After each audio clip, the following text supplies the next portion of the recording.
Hello and welcome to a presentation about the 10% Plan, a win-win solution to the problems that plague the fishing industry and the environmental destruction of marine species.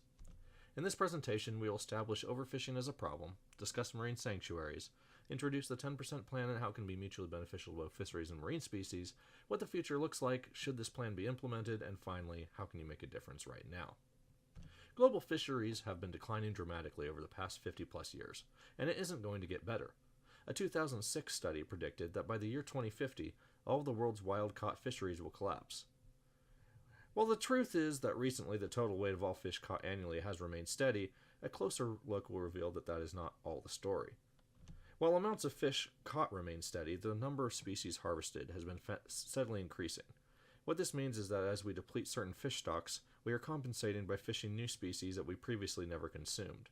The total number of species of fish that are overharvested are higher than they have ever been, and the number of underfished species is almost non-existent.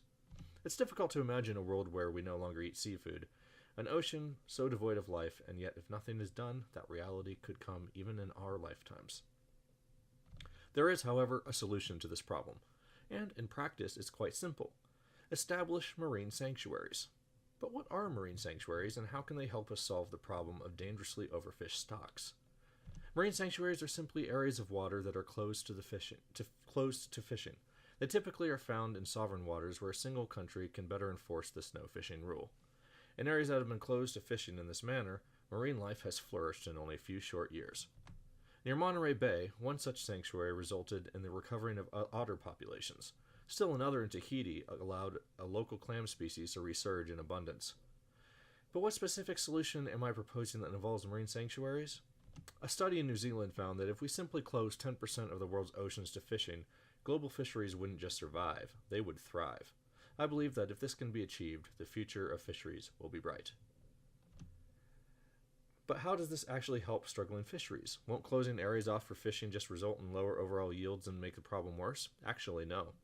There have been a number of studies done on marine sanctuaries and their impact on nearby fisheries, and the results have actually been the opposite. Fishing yields on waters nearby marine sanctuaries are actually higher than further away from the sanctuaries. Why is this? It's something called spillover.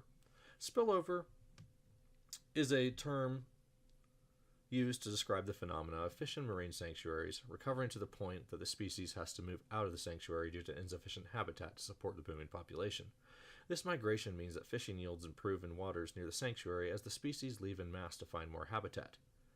Remember that study that was done in New Zealand that stated if we closed 10% of the world's oceans, we would have a thriving global fishery industry? That study actually came about from a case in the country where the government there had decided to place an experimental marine sanctuary near the waters that a struggling fishery fished.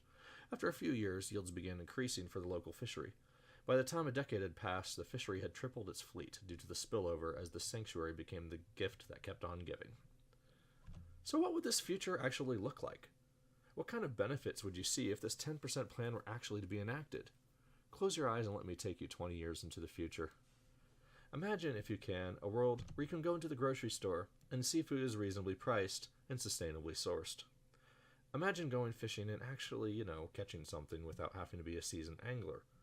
Imagine a world where you don't have to say to your grandchildren, "I remember when there were fish in the oceans." That world is the result of the 10% plan. The best thing you can do to achieve this reality is to learn more about the issues for yourselves and to lobby your representatives to establish more marine sanctuaries. Not many people realize that they have this kind of voice, but thanks to our rights as United States citizens, our voices and information availability are the best weapons we have to help implement this strategy. Currently, only about 4% of the United States waters are protected in this way.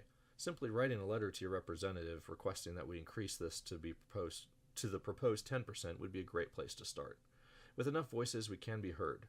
We may not be responsible for the problem, but together we can be part of the solution. Here's my contact information if you have any additional questions or would just like to talk to me more in depth about the solution. Once again, thank you everyone so much for listening to this important issue and potential solution. My name is Robert, and this is the 10% Plan.